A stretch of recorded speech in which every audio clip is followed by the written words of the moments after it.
Boa noite, bem-vindos essa segunda-feira. Boa noite, Helena, Mônica. Oi, Adélia. Boa noite para quem está chegando. Eu tô aqui fora de casa, tentando me encontrar aqui nesse espaço, para a gente poder conversar hoje sobre os contos de fada, esse tipo de história bem peculiar, que é tão importante a gente conhecer. Boa noite, Sandra.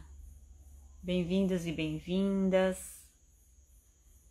Estou aqui num calor absurdo na praia, mas a gente vai conversar sobre contos de fadas nessa noite. E eu coloquei, boa noite, Angélica, coloquei no título dessa live, não desista dos contos de fada, porque é um apelo que eu faço a cada um que está aqui.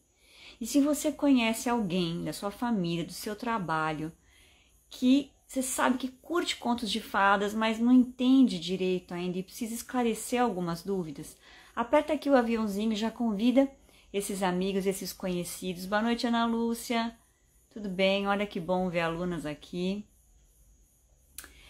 Já vai convidando as pessoas para elas se achegarem e a gente conseguir fazer com que mais pessoas entendam a essência e a importância dos contos de fada. Por isso que eu escrevi lá no título da live, não desista dos contos de fada. Essa é a minha meta, fazer com que o entendimento, o conhecimento e a compreensão, sejam nossos pontos favoráveis para a gente entender melhor os contos. Santo André também está quente.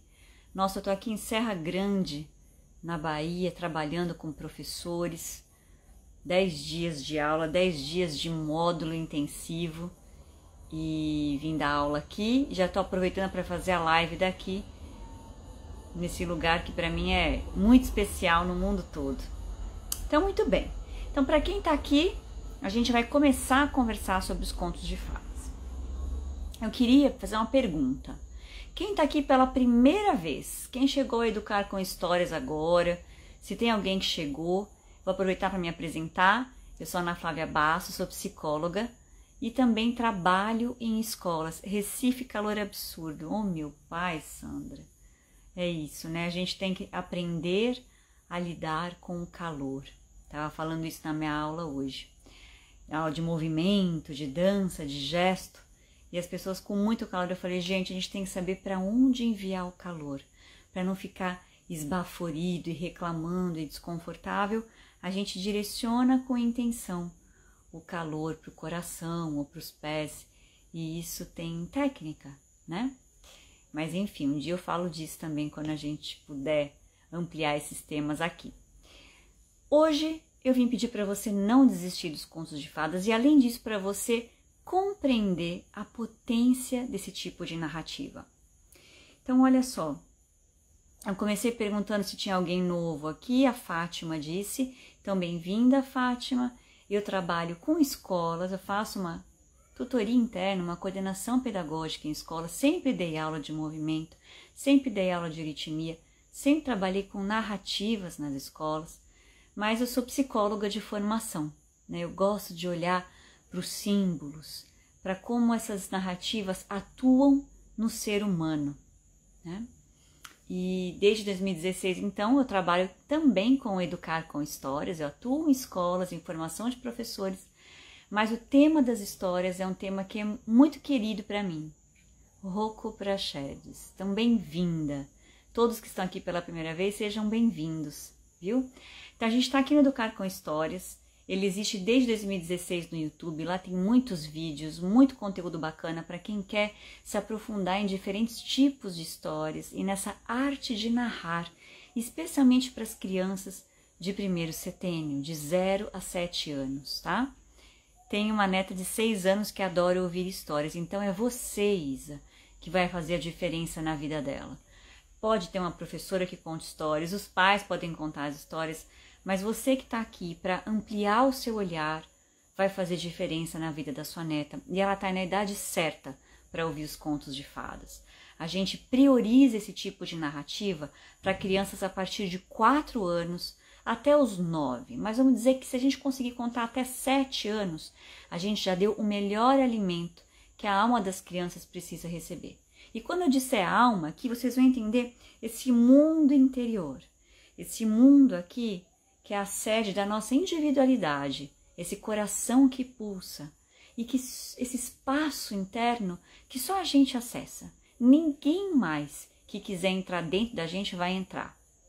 Esse lugar que a gente aponta e fala eu quero, eu sou, eu gosto, sei lá. Né? Mas a gente fala assim eu. Quando a gente bate aqui no peito, a gente está apontando para um lugar que é muito especial. O meu tem 9, não gosta. Como conquistar o coração dele? Com 9, a gente precisa ver o que está acontecendo, tá? Se ele já ouviu história, se tem algum tipo de narrativa que ele gosta. E a gente pode ir resgatando esse gosto, né? Tentando entender a criança em si. O que pega para a hora que a gente conseguir conquistá-la, a gente oferecer outros alimentos variados. Então, para você, eu diria, veja o que ele gosta hoje. Começa com aquilo que ele gosta. É gibi? É história de aventura? Começa por aí e depois vem trazendo outras histórias que você, educadora, considera importantes, tá? Mas narrativas, elas são a forma que a gente conhece para conversar com a gente, para acessar esse mundo interior, para pensar. Então, as narrativas são super importantes na estruturação da individualidade de cada um, né? Então, a gente pode descobrir o que ele gosta. Cândido 2492, tá? Mas hoje eu quero falar especialmente de contos de fadas, e aí você vai ver que pode te ajudar também, tá? Muito bem, por onde eu quero começar? Eu fiz uma live na outra semana falando sobre contos de fadas. Quem não assistiu, depois assista, porque ela ficou muito redonda e muito clara, tá? O que eu comecei trazendo uma grande imagem, 2 boas imagens na última live. Eu falei da sopa de abóbora e da sopa de legumes variados que a gente nem sabe o que tem ali dentro, tá? E hoje eu quero começar com uma outra imagem. Imagina que você entrou num jardim florido, cheio de passarinhos cantando, borboletinhas, flores de todas as cores, canteiros bem cuidados, aquela terra molhadinha, úmida, cheirosa, né? O cheiro das flores, várias tonalidades de verde, o ventinho que bate e vem uma brisa de jasmim, uma brisa de lavanda, sei lá, o que você quiser imaginar. Então imagine esse jardim bonito e bem cuidado. E agora eu vou pedir para você imaginar um canteiro assim que está largado, que ninguém rega, que ninguém tira as ervas daninhas, que ninguém planta nada ali diferente para ver se nasce naquela terra. Então imagine de um lado um jardim, um canteiro bem bonito, e do outro lado um jardim, um canteiro que não é cuidado, que ninguém zela por ele, que ninguém aduba, cultiva. E agora que imagine que esses canteiros, eles podem ser o coração de uma criança, o mundo interior de uma criança. Boa noite, Suzeli, bem-vinda. A gente pode, como bons educadores, cultivar no mundo interior das crianças um jardim florido, rico, cheio de aromas, cheio de cores. Ou a gente pode deixar de cuidar do mundo interior das crianças. E o meu convite aqui, quando eu venho propor para vocês, para a gente conversar sobre os contos de fadas, é a gente de fato entender que algumas narrativas, elas tocam o mundo interior do ouvinte.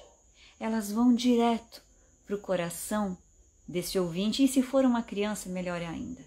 E eu vou falar aqui, sempre mencionando as crianças, porque esse é o meu público indireto.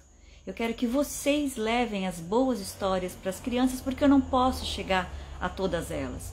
Então eu preciso da parceria com vocês, da consciência mais desperta de vocês, né, para que vocês levem as boas histórias, para a gente semear esses bons canteiros, esses belos jardins nos corações das crianças, tá? Então, olhem bem esses dois canteiros e vamos seguir com essas duas imagens para a gente entender a potência dos contos de fadas. Se eu pego e não me preocupo com as histórias que eu conto, se eu acho que qualquer história serve, se eu não conheço qual história é melhor para qual faixa etária, porque naquele momento do desenvolvimento a criança precisa daquele tipo de narrativa. Então são vários fatores que a gente precisa atentar para entender o que eu conto, o que eu não conto. E os contos de fadas existem há muito tempo. Eles vêm, né, de toda a época em que as histórias eram contadas oralmente.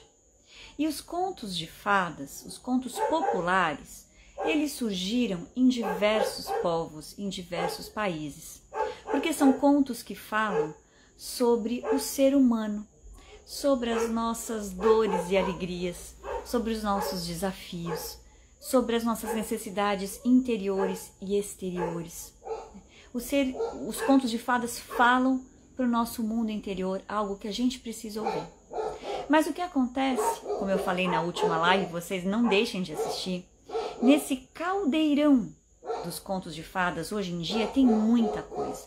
Tem o conto popular que veio da oralidade, tem o conto que a Disney adaptou do conto popular, tem o conto do Perrault, do Andersen, dos irmãos Grimm, de outras pessoas que começaram a escrever.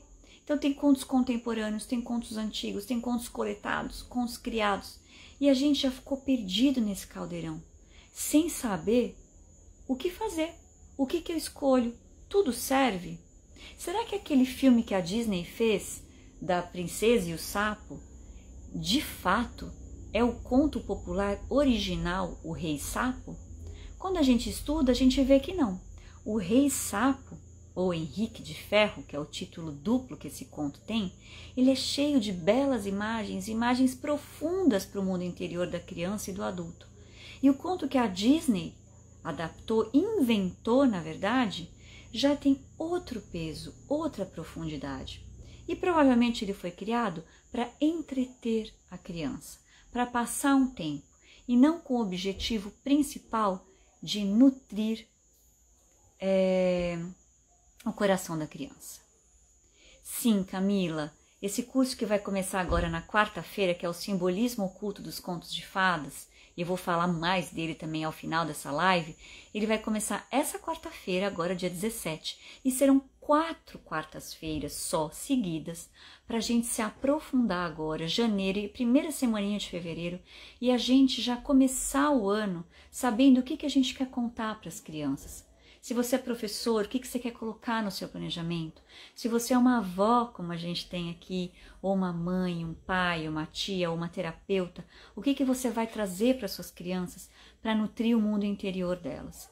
Não serve qualquer coisa, e é isso que eu quero que vocês aprendam, a separar o que é um conto adaptado, um conto que foi dissecado e algumas partes foram recortadas, partes importantes, um conto que não foi tão bem traduzido, que alterou as imagens primordiais, e a gente vai entender toda essa parte teórica, a parte histórica de origem dos contos, como que na história da literatura esses contos foram se transformando, né? E o que a gente pode hoje aproveitar, porque se eles existem e se eles persistiram por tanto tempo, a gente tem que olhar para esses símbolos que estão nesses contos.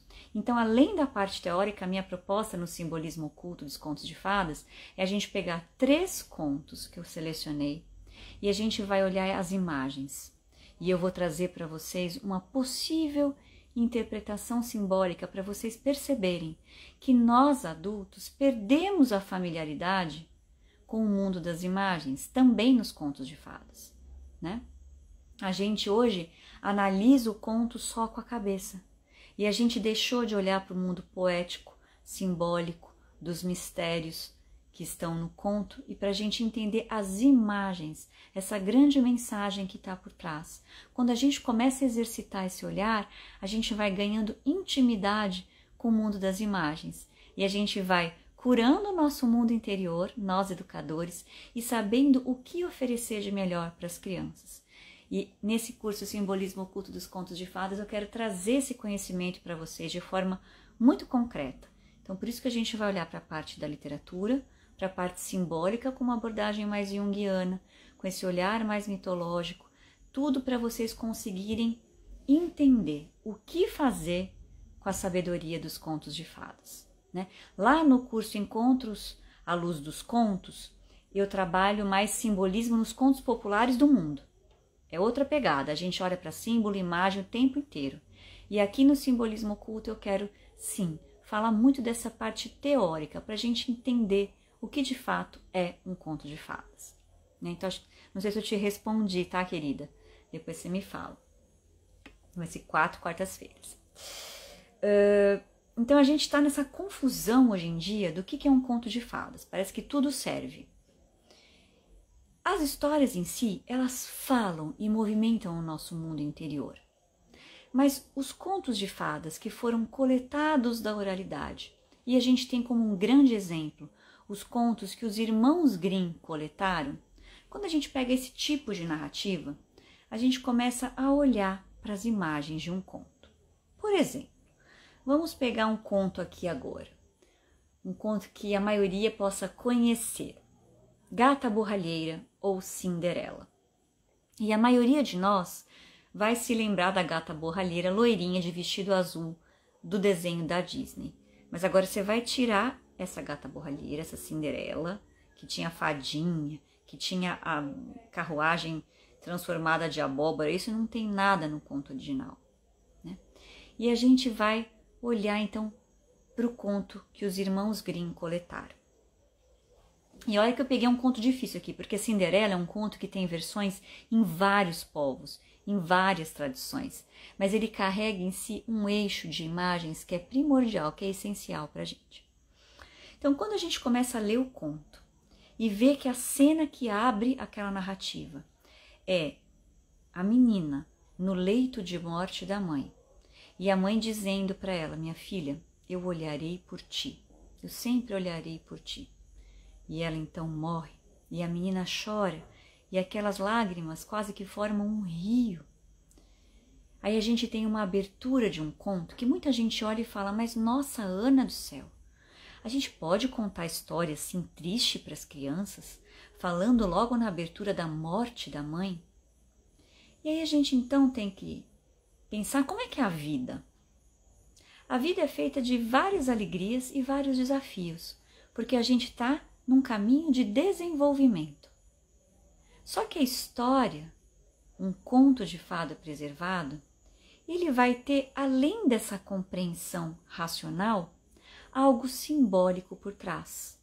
E se a gente for olhar imagem por imagem do conto da Cinderela, a gente vai começando a descobrir que esse conto tem imagens belíssimas, que vão, na verdade, contar para a criança e mostrar para ela, através de imagens, como que ela pode lidar com desafios, como ela pode lidar com as dores da vida, de uma maneira muito bonita, de uma maneira que fortalece de dentro e desabrocha para fora. Como a plantinha daquele canteiro que eu pedi para vocês imaginarem. Então, quando a gente olha para um conto só com o racional, julgando o que vai ser adequado ou não para a criança, sem entender os símbolos que estão por trás, a gente de fato não entende aquela narrativa. E o meu exercício com vocês é sempre aqui no Educar com Histórias, fazer com que vocês percebam que tem algo além daquele texto, que tem uma compreensão de símbolos e de metáforas que a gente precisa entender. Então, a minha proposta aqui é que a gente comece a olhar além da narrativa, além do texto em si, porque a gente foi treinado a olhar para o texto lá nas aulas de literatura e de língua portuguesa que a gente teve, com parágrafo, com pontuação, né, com as concordâncias, a gente já vem com esse racional. Esse racional é super importante, porque ele dá a compreensão, né, da mensagem. Mas além da mensagem em si, a gente precisa reaprender a compreender o simbolismo, o que está invisível aos olhos. E é como o canteiro que eu pedi para vocês imaginarem. Aquele canteiro que tem erva daninha, que a terra está dura, seca, sem adubar e que não deu mais florzinha e plantinha nenhuma. E a gente olha e fala, ai meu Deus, o que a gente vai fazer com esse canteiro tão judiado?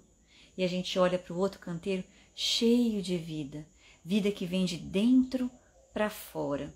E os contos de fadas têm o poder de vivificar a nossa alma, de vivificar o nosso mundo anímico, o nosso mundo interior, quando a gente começa a se relacionar com as imagens desses contos. Que bom, Camila! A gente vai começar quarta-feira, verdade. Quarta-feira a gente está aí com o simbolismo oculto dos contos de fadas. E eu estou aqui agora em Serra Grande, dando aula para vários professores que estão fazendo uma formação, tanto para a educação infantil, como para dar aula no ensino fundamental. E eu dou aula de euritmia, de dança infanto-juvenil, de tudo um pouco, e as imagens fazem parte também do movimento. Então, contar histórias e contar contos de fadas, esses bons contos de fadas, eles ajudam a gente a dialogar e a movimentar o mundo interior do nosso ouvinte, da nossa criança, no caso, se você for educador também, assim como eu e os professores para quem eu tenho dado aula aqui. E já vai fazer um ano que eu venho aqui, todo módulo dar aula para eles, e eu vejo como eles começam agora a dialogar, beber só uma aguinha, com esse mundo das imagens. Eles começam a entender o mundo das imagens no brincar das crianças, nesse brincar imaginativo, nas narrativas, numa roda rítmica que eles vão criar, né? Em que música que eles vão escolher para cantar para as crianças. Tudo a gente pode permear desse conhecimento do mundo simbólico, do mundo das imagens.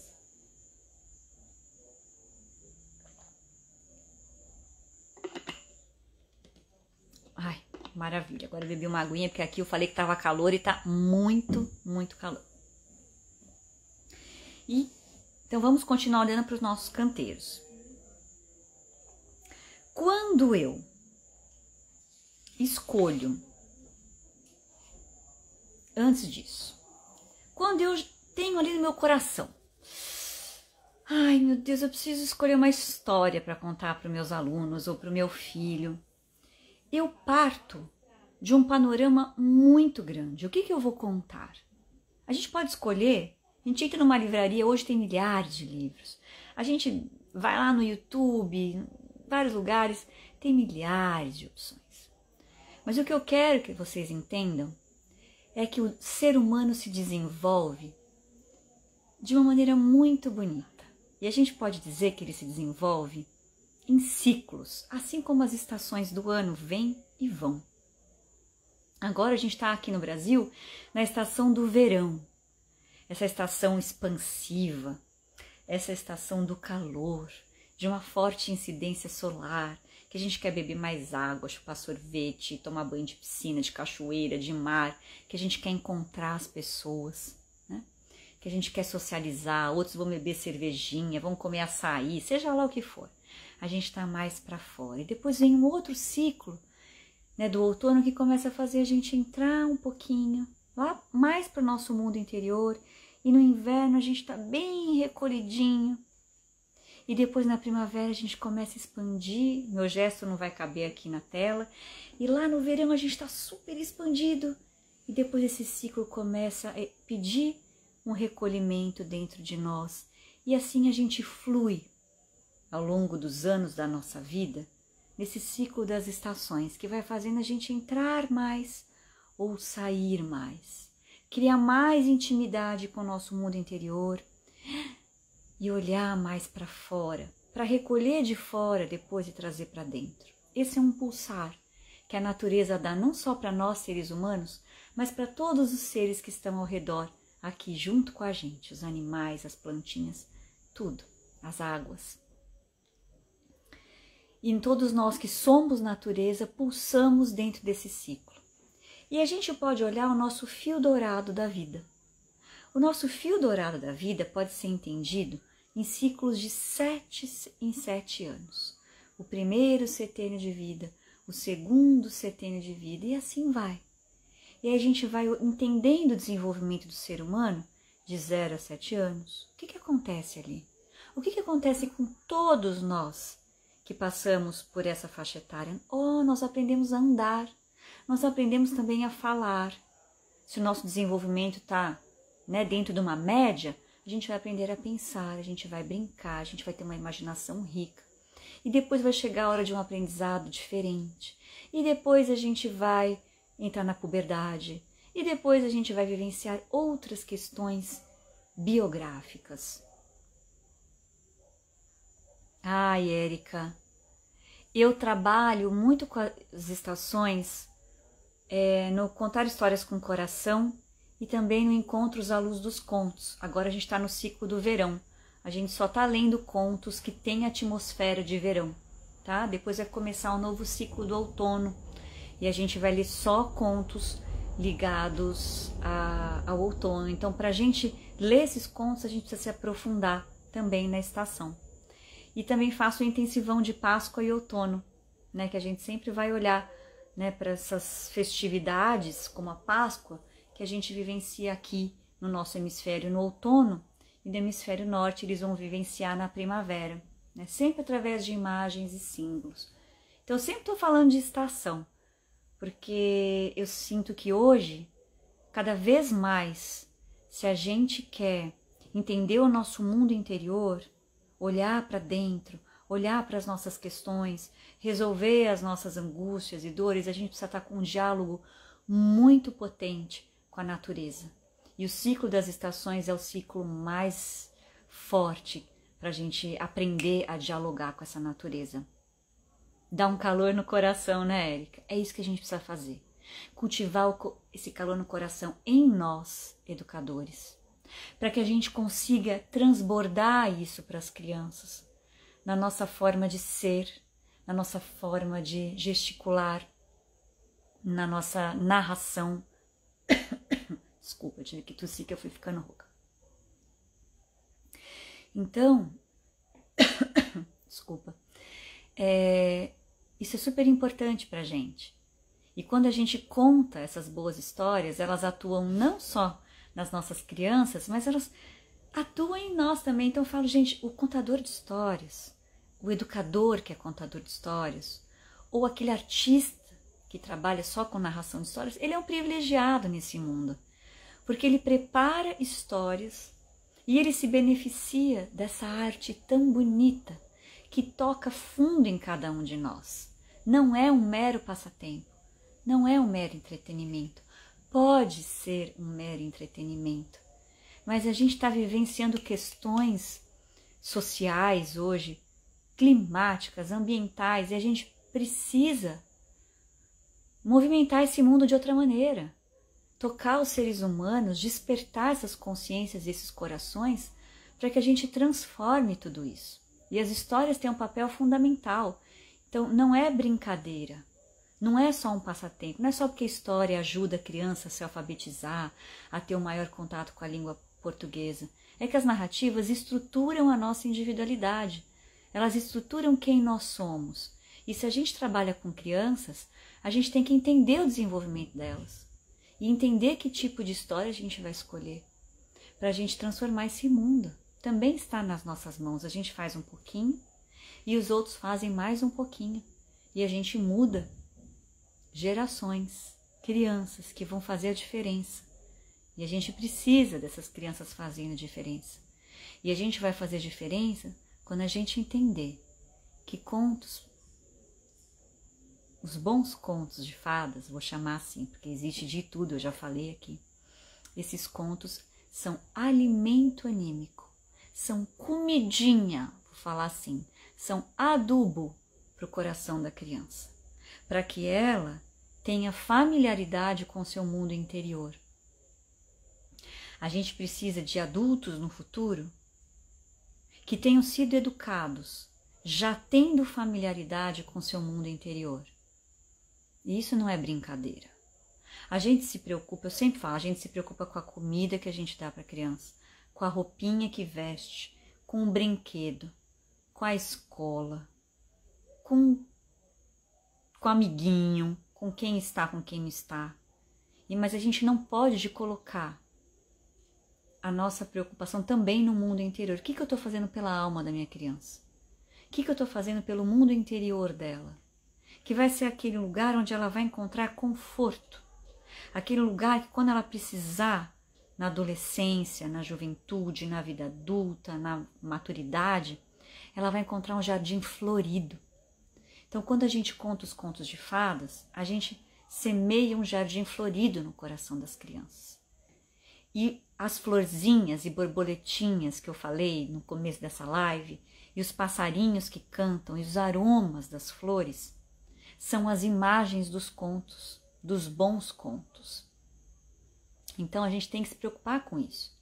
Que histórias eu estou contando que vão virar alimento anímico e que vão tornar esse mundo interior um jardim rico e bonito e cheiroso, e não um canteiro árido. Porque tem crianças crescendo e se tornando adolescentes sem perspectiva de vida, sem sonho, sem ideal. E tudo isso a gente semeia na infância, não adianta querer que brote depois do livro didático, porque o livro didático é árido, ele é cheio de conceitos, a gente precisa de poesia. E a melhor poesia para a criança pequena é um bom conto de fadas, é uma boa narrativa. E é isso que eu quero aprofundar com vocês nesse curso que vai começar agora quarta-feira, o simbolismo oculto dos contos de fadas, para que a gente entenda que nós somos responsáveis por semear esse jardim cheiroso, florido, colorido e bonito, né? Então, vamos lá, vamos conhecer os contos para não desistir deles por falta de conhecimento, por informação equivocada. Porque hoje a gente entra lá no Google, e eu sempre pesquiso isso para checar o que tem no Wikipedia, no Google, o que estão falando de contos de fadas, e tem de tudo, tem de tudo. Tem muito equívoco, né? Então a gente tem que saber procurar as boas fontes, checar essas fontes, para a gente oferecer o que há de melhor para as crianças, né? E aí eu queria saber, você que está aí, que dúvida que você teria sobre os contos de fadas? O que te incomoda? Ou o que te faz ter reflexões? Ou o que faz você paralisar e não escolher um conto de fadas? Porque o título dessa live é Não Desista do Conto de Fadas. Eu estou aqui para fazer você não desistir. Então, se a gente olhar, vai colocando para mim as dúvidas que vocês têm, e eu vou continuando com a minha linha de raciocínio aqui. Então, eu estava falando desse fiozinho dourado, que é a nossa vida. Olha que imagem bonita. A nossa vida é um fio dourado, e a gente vai tecendo a nossa história. E essa história a gente pode contar de diversas maneiras. Conforme a gente vai ficando mais maduro, a gente vai contando a nossa história de um jeito diferente. A gente vai ressignificando as coisas. Mas nesse primeiro setênio de vida, de 0 a 7, a criança aprende a andar, a falar e a se chamar de eu, a pensar. São os primórdios dessas 3 grandes habilidades que nos tornam seres humanos plenos nesse mundo. A gente adquire essa posição ereta. Essa posição ereta libera nosso aparelho fonador, então no 2º ano de vida a criança começa a falar, faz parte de uma comunidade linguística daquela língua materna, então recebe de presente essa capacidade de falar com a sua língua materna, e lá para o 3º ano de vida ela vai, né, deixando o seu pensar mais independente, mais fluido. E a gente pode oferecer vários tipos de histórias para as crianças, para elas entenderem, né, para elas irem formando, entenderem nada, para elas irem formando a sua própria individualidade da melhor maneira possível. Por conta da questão de gênero, empoderamento feminino, diferentes configurações de família. Sim. E aí o que acontece? Acontece que, em geral, quando vem essas perguntas, Érica, depois eu volto lá para o fio, tá? Do 4º ano de vida que eu queria chegar. Acontece que a gente está lendo esses contos só com racional. Então a gente julga com as questões do nosso tempo, com as questões que nos afligem hoje. E elas nos afligem porque são questões contemporâneas, são questões que a gente está aprendendo a ter hoje. Racismo, né? Questões de gênero. Por que só o príncipe vem salvar a princesa? A gente não está falando de homem e mulher nessas imagens. Quando a gente entende o mundo das imagens, a gente não entende que é homem ou mulher, mas são forças que existem dentro de nós, de um masculino e de um feminino, independente de como eu me considere, em qual categoria eu me considere hoje. Mas existem forças dentro de nós que precisam achar a união perfeita, o casamento perfeito. E a partir desse simbolismo é que eu entendo que ali não diz respeito a um homem, a uma mulher, tradicionalmente. Mas essas forças que existem em nós e precisam se integrar para que a minha individualidade se manifeste como ela é. E isso independe das minhas escolhas. Então, existem várias imagens e vários símbolos que a gente precisa reconsiderar, reaprender a olhar. E aí a gente vai ver que não é uma questão de gênero. Agora sim, querida, a gente tem que ver se a gente está falando de um conto original, bem traduzido, ou se a gente está falando, por exemplo, da Disney, ou de um conto que foi alterado para uma edição e foi reinventado. O que é difícil, Isa? O que é difícil para você? Porque eu só preciso entender o que é difícil para tentar deixar mais fácil, ou mais palatável, pelo menos, tá? Então, sim, se a gente continuar entendendo os contos só com o racional, sem colocar o simbólico e o coração dentro, a gente não vai entender mesmo e vai deixar de contar essas histórias. É por isso que a gente precisa entender teoria e praticar essa leitura simbólica, tá? E de diversas maneiras essa simbologia, tá? Mas é um treino que faz bem para a nossa vida, para a nossa individualidade, tá? Porque provavelmente a gente teve uma educação que teve pouca poesia, já foi bem racional, já foi bem conceitual. Então nós já tivemos isso como herança. Eu falo que a minha sorte, isso, talvez seja difícil levar os colegas a essa compreensão. Aí a gente chama para nossa roda, né? A gente chama aqui para nossa roda. Eu falo para as professoras assim, não queira você lutar lá na sua escola e fazer todo mundo mudar de ideia. Peça minha ajuda, peça a ajuda de outra pessoa que esteja nessa linha de pensamento, que tenha essa linha de trabalho. É um trabalho em grupo, mas eu preciso começar. E se eu começo e vou fazendo a minha parte, e as crianças vão se envolvendo, e os efeitos vão aparecendo, os outros vão começar a olhar para o que eu estou fazendo, né? Então, eu sempre falo, quando me chamam para dar curso nas escolas, deixa que eu falo. Vocês saem da frente de querer convencer e deixa que eu assuma essa postura de tentar levar um esclarecimento. Porque quando outra pessoa fala, parece que o colegiado escuta mais, né? Tenho uma pequena de 4 anos aqui, sinto que ela está muito acelerada por conta de assistir muitas coisas na internet. Quero mudar isso, ainda há tempo. É o melhor tempo, Everson Vimes. E hoje eu ganhei o meu dia ao ouvir o que você escreveu. A ouvir não, a ler. Ganhei meu dia. É isso, ela tem 4 anos. E a nossa sociedade está se organizando de um jeito que está acelerando muito as crianças. Mas demais em tudo. É alfabetizar mais cedo, tem que aprender mais cedo, tem que ser bilíngue mais cedo, tem que ter consciência das questões ambientais mais cedo. Para quê? Eles são crianças de 4 anos. As crianças de 4 anos estão aprendendo como é o mundo ainda. E o mundo nessa fase, ele tem que ser belo. A gente sabe que existem muitas coisas ruins, mas a criança pequena ainda não precisa disso, de forma tão nua e crua. Se ela ouve boas histórias, as imagens vão nutrir o coração dela. Se ela brinca ali com a terra, inventando uma brincadeira, com a sua imaginação, com os gravetinhos, é o melhor que ela tem. Ela não precisa daquele brinquedo que se aperta o botão e o brinquedo faz tudo sozinha. Ela não precisa ouvir 5 histórias por dia. Ela não precisa nem ouvir uma história diferente por dia. Então vamos falar.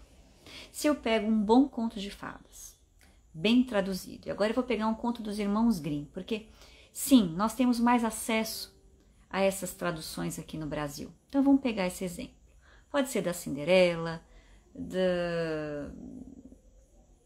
o Rei Sapo, Senhora Role, os 7 Corvos, o Lobo e os 7 Cabritinhos, os Músicos de Bremen, todos esses contem. Pega uma boa tradução. Eu costumo recomendar da Tatiana Belink, porque o acesso é mais fácil. E aí vocês vão começar a preparar essa história para uma criança de 4 anos. Vamos dar esse presente para o Everson. Ele escolheu lá, o Lobo e os 7 Cabritinhos. O ideal é a gente, enquanto educador, pai, mãe, professor, ler a história, preparar essa história e contar para a criança olhando nos olhos dela, oferecendo essa história de presente para ela.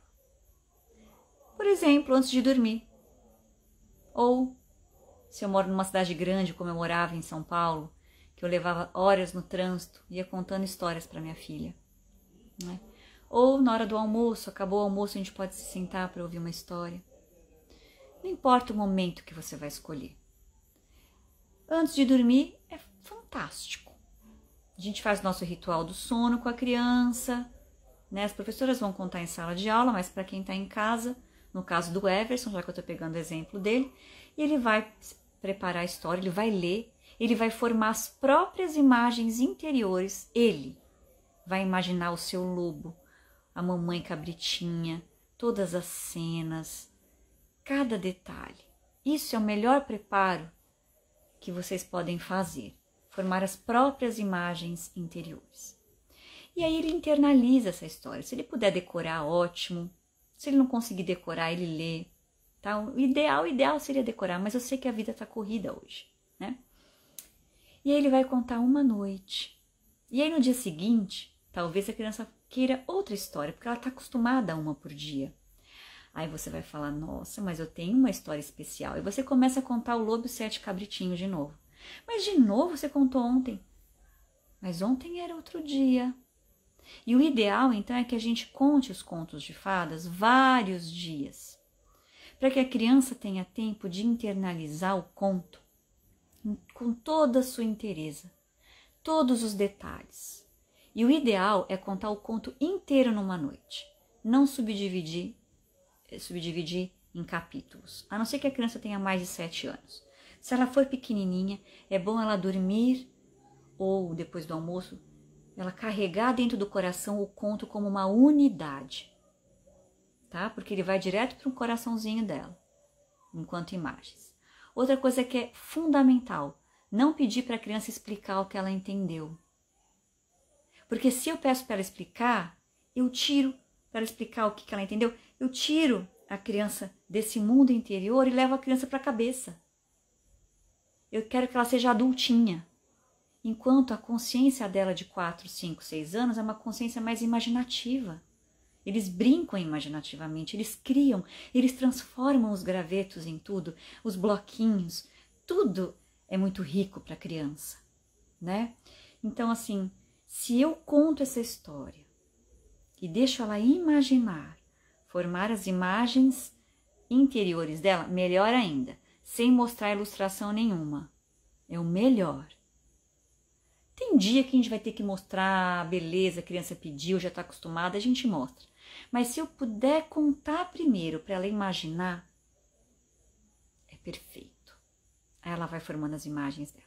Se eu puder repetir algumas noites, melhor ainda. E eu falo assim, você hoje consegue repetir 2 noites, 3 noites? A sua meta da próxima vez, com o próximo conto, é repetir 4, 5, porque você entendeu a importância da repetição. No YouTube eu tenho vídeos que falam sobre a importância da repetição, Depois vocês podem procurar. Repetir ou não repetir, acho que tá assim. E a criança, então, um dia ela ouve a história e ela vai imaginar a mamãe cabritinha, ela vai viajar na mamãe cabritinha. No outro dia ela vai imaginar a casinha, outra parte da história. Outro dia ela vai se debruçar sobre o lobo e assim ela vai internalizando com profundidade as imagens daquela história. Com certeza, Camila, com certeza, o melhor é não mostrar imagens. A gente poderia fazer uma live só sobre imagens. Porque imagem, quando eu falo imagem, eu tento trazer para vocês esse termo com a imagem interior. Mas agora vamos falar de ilustração, que é diferente. A ilustração foi feita por um adulto. A ilustração foi feita com algum propósito de venda, com alguma coisa. A ilustração, ela é informação para a criança, que ela não produziu e que ela vai ter que internalizar. Então ela vai ter que digerir. A ilustração nem sempre é bem cuidada. Às vezes ela tem a caricatura de um animal. As melhores ilustrações são aquelas mais simples.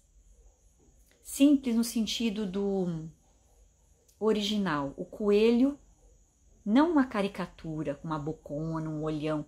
O coelho mais próximo de um coelho verdadeiro. Uma pessoa, um ser humano, com as proporções de um ser humano, se for uma criança, se for um adulto.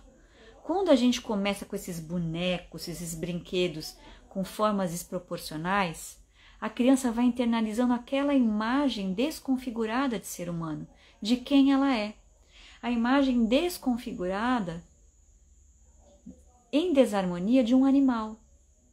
Ela perde o contato com o que é verdadeiro, com o que é natural. Ah, Camila, você pode perguntar tudo o que você quiser na quarta-feira. Quarta-feira vai ser a nossa aula introdutória, então eu vou falar primeiro nesse ambiente geral, mas você já vai deixando suas perguntas lá, tá? E aí, com 2 anos, a gente tem um outro tipo de história que a gente pode trazer para as crianças. Com 3 também. E aí, com 4, a gente começa... 3,5, 4, a gente entra já com esses contos de fadas, bons contos de fadas, bem traduzidos, com imagens preservadas. Porque aí a criança que está naquela fase mais imaginativa, ela vai receber o melhor alimento que ela puder, né? E aí a gente segue com esses contos de fadas no 5º ano de vida, no 6º ano de vida, no 7º ano de vida. Mas a gente tem que aprender a fazer essa gradação. Começar com alguns e ir depois trazendo os mais elaborados. Que imagens são mais simples para essa criança pequena de 3 anos e meio? Eu dei o exemplo aqui para o Everson do Lobo e os 7 Cabritinhos. Poderia falar dos músicos de Bremen também, para 3 anos e meio, 4, dependendo da criança. 4 é mais seguro. 3 anos e meio, se é uma criança que já está num ambiente acostumado com histórias, né? Já tem uma concentração para ouvir. Então são contos curtos que trazem muitos animaizinhos na narrativa. Então a gente começa a priorizar esse tipo de história. E depois a gente vai trazendo os outros, 4, 5, 6 anos, né? O que a gente está entregando, né, Suzeli, para as crianças? É a nossa responsabilidade. A gente tem que... A peneira quem faz é o adulto. A consciência desperta, quem deveria ter é o adulto. O adulto sabe escolher, deveria ter conhecimento para escolher. Mas a gente acaba ficando perdido, porque é tanta coisa que a gente tem que cuidar na educação das crianças, né? E é isso, a gente acaba cuidando da parte médica, porque o pediatra recomenda aquela comidinha, aquela frutinha, amamentação, até não sei quanto. A gente faz, né? A gente tenta fazer tudo tão bonitinho.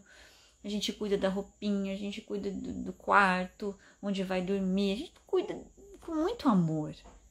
Mas a gente não pode deixar de cuidar do mundo interior das crianças. E as histórias, e o brincar livre, e o contato com a natureza, cuidam desse mundo interior.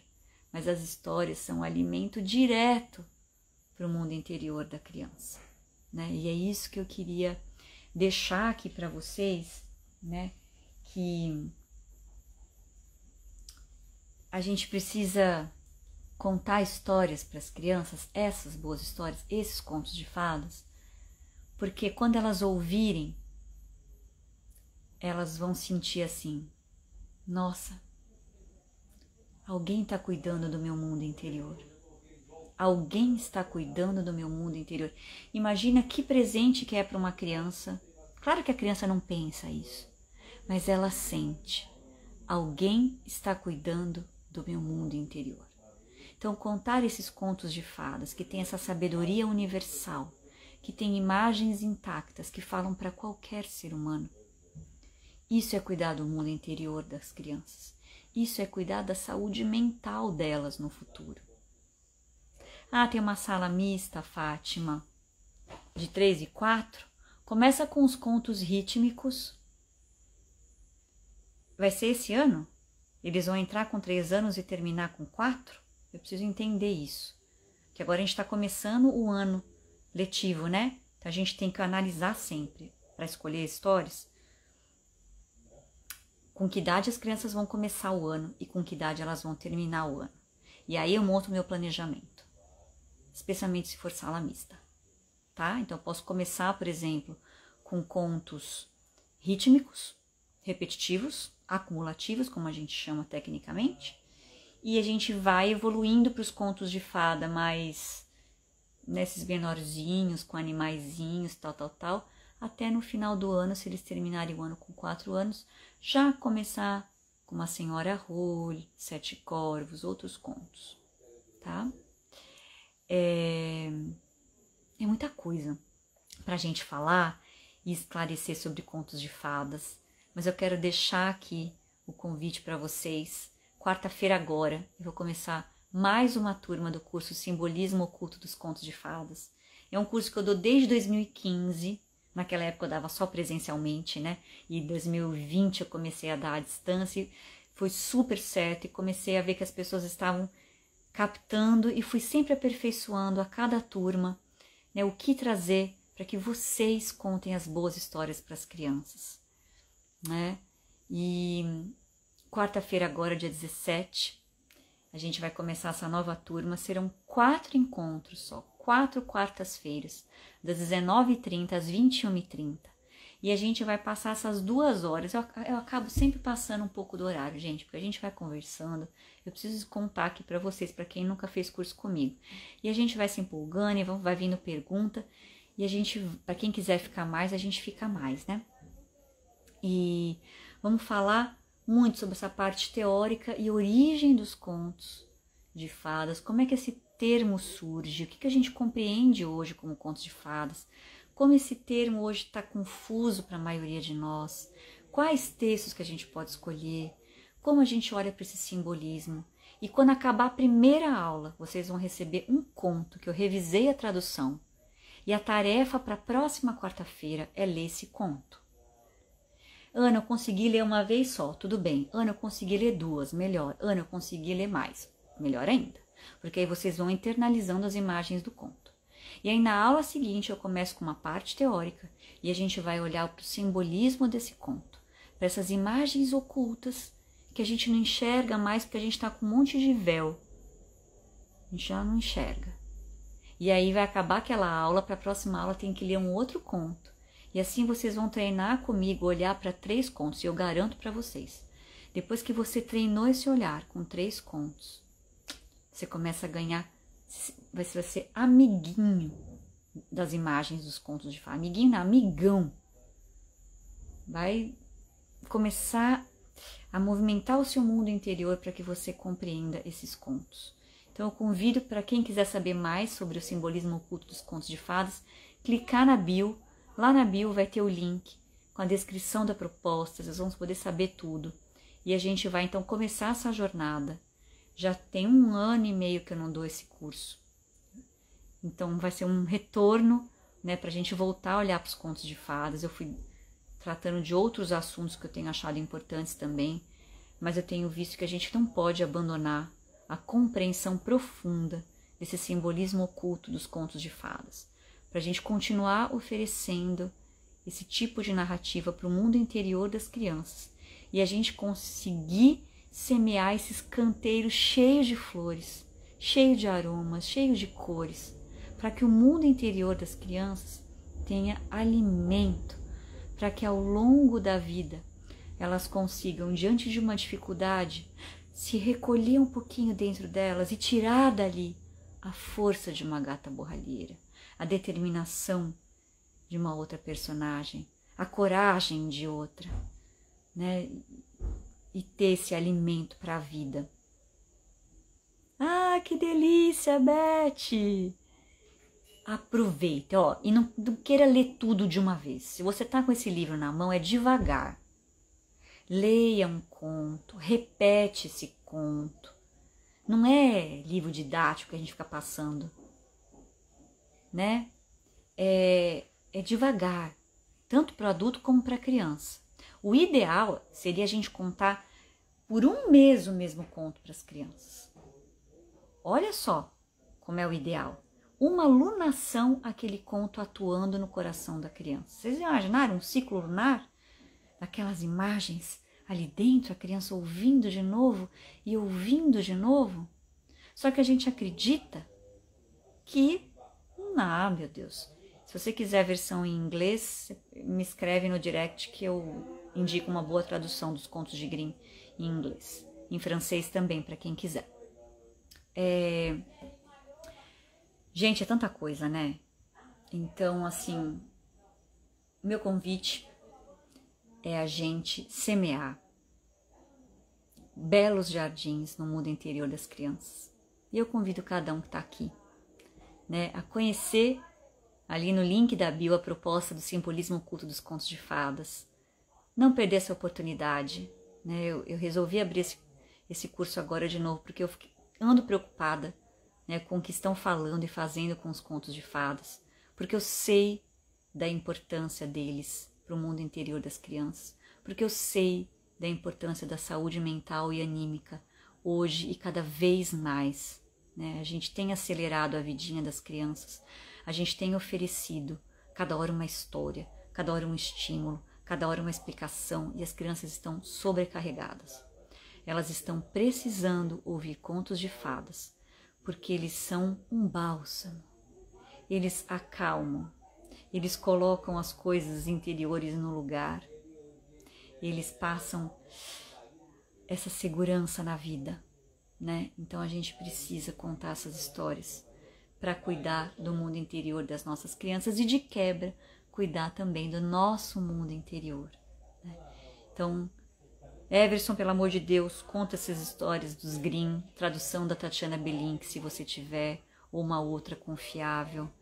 Escolhe lá um conto que toca o seu coração agora e começa a contar para sua filha, né? Com certeza ela vai olhar para você de um jeito que você não vai nem acreditar, né? E quando ela tiver crescida, ela vai ser muito agradecida, né? E eu hoje agradeço aos meus pais por ter ouvido essas boas histórias, por eles terem nutrido o meu mundo interior. E eu olho para minha filha hoje com 22 anos, que ouviu muitas histórias, né? Com certeza a Antônia merece. E eu olho para ela e falo, que ser humano lindo que está aqui, porque tem um mundo interior rico, pode sonhar, pode ter ideais, pode querer transformar o mundo, consegue ter compaixão pelo outro. As histórias desenvolvem tudo isso nas crianças, o olhar para o outro, e a gente está precisando disso, né? De pessoas que olhem para o outro com mais compaixão, com menos egoísmo, né? E a gente precisa plantar as nossas sementinhas. Então, que a gente consiga plantar essas boas sementes com os bons contos de fadas. Então, eu deixo vocês aí para uma boa noite de sono. Quem conseguir, quem tá com um livro aí de contos, hoje, antes de dormir, escolhe um conto e lê para você só, se você quiser, para começar a se familiarizar e se preparar para contar para as crianças, né?